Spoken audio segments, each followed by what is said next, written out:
تو ہماری کہانیاں دیکھنے کے لیے ہمارے چینل کو سبسکرائب کریں اور ہماری ویڈیو کو لائک کریں۔ تو چلو آئیں مل کر دیکھتے ہیں آج کی نئی کہانی۔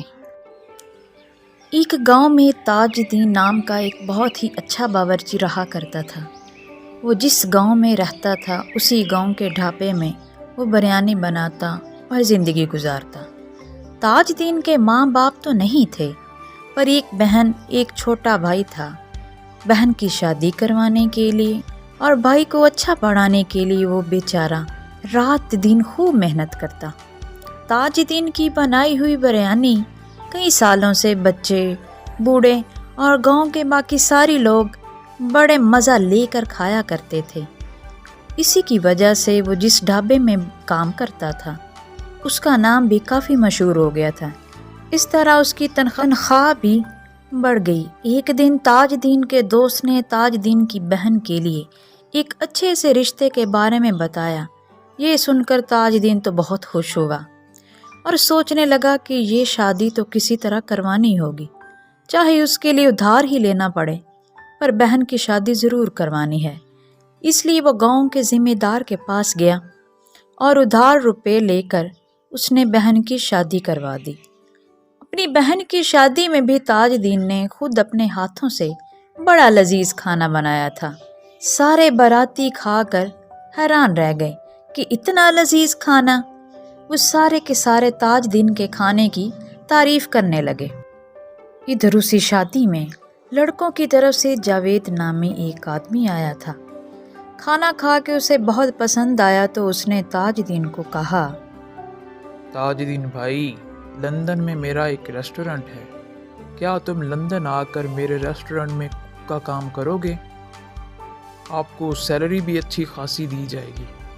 یہ سن کر تاج الدین کو یاد آیا کہ اس کے بھائی کو پڑھانا ہے، اس کا ابھی ادھار بھی رہتا تھا۔ ان سب کو چھوڑ کر لندن جانا اس کے لیے ناممکن تھا، تو اس نے اس موقع کو جانے دیا۔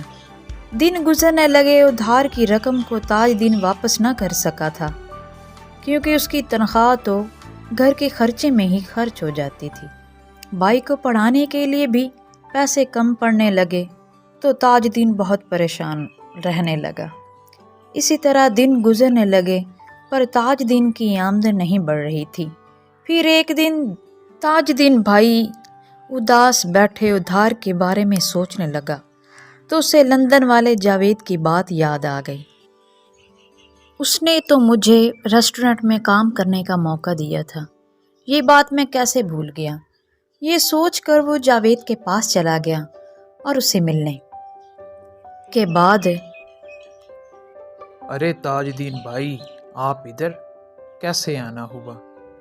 جی آپ نے تو اس دن کہا تھا کہ لندن میں آپ کے ریسٹورنٹ میں کک کی نوکری ہے، ابھی بھی کیا وہ نوکری مجھے دیں گے؟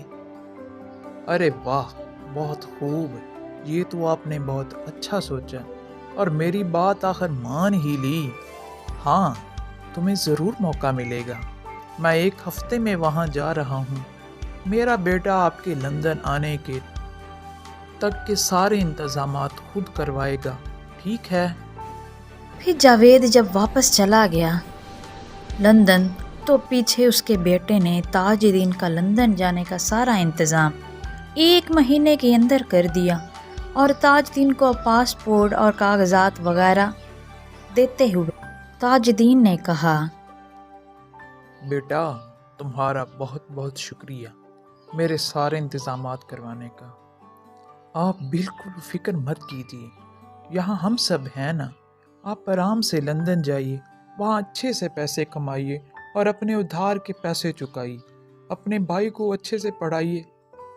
اگلے 10 دن میں آپ کی لندن جانے کی فلائٹ ہے۔ اس طرح تاج الدین کو سمجھایا اور اسے لندن بھیج دیا۔ لندن میں جا کر تاج الدین اس جاوید کے ریسٹورنٹ میں جا کر اس کے کچن میں اپنا پکوائی کا کام شروع کر دیا۔ اس کے پکانے کے طریقے اور کھانا گارنشنگ کے طریقے بہت ہی خوب تھے۔ سب سے بڑی بات تو یہ کہ جب اس کا کھانا پکتا تھا تو پورا ریسٹورنٹ کھانے کی خوشبو میں مہک اٹھتا تھا۔ وہ دل لگا کر لذیذ کھانے بناتا رہا اور اپنے کسٹمرز کو خوب خوش کرتا رہا۔ کھانے سے خوش ہو کر لوگ اسے کافی پیسے ٹپ میں بھی دیتے تھے۔ اس سے تاج الدین خوش ہو کر اور بڑے بڑے لذیذ کھانے بنانے لگا۔ ادھر مہینے کی تنخواہ ملتی تھی، انعام کے اوپر سے پیسے ہونے کی وجہ سے اس کی آمدنی کافی بڑھ گئی تھی، اور جتنے بھی وہ پیسے کماتا تھا وہ سارے پیسے ادھر گھر میں اپنے بھائی کے پاس بھیج دیتا تھا۔ پھر جاوید کے بیٹے سے بات کرتا اور ان سے کہتا کہ ان پیسوں سے اس کی ادھار رقم بھی چکا دے اور اس کے بھائی کو کسی اچھے سے کالج میں داخل کر کے پڑھائے۔ اس طرح 6 مہینے گزر گئے۔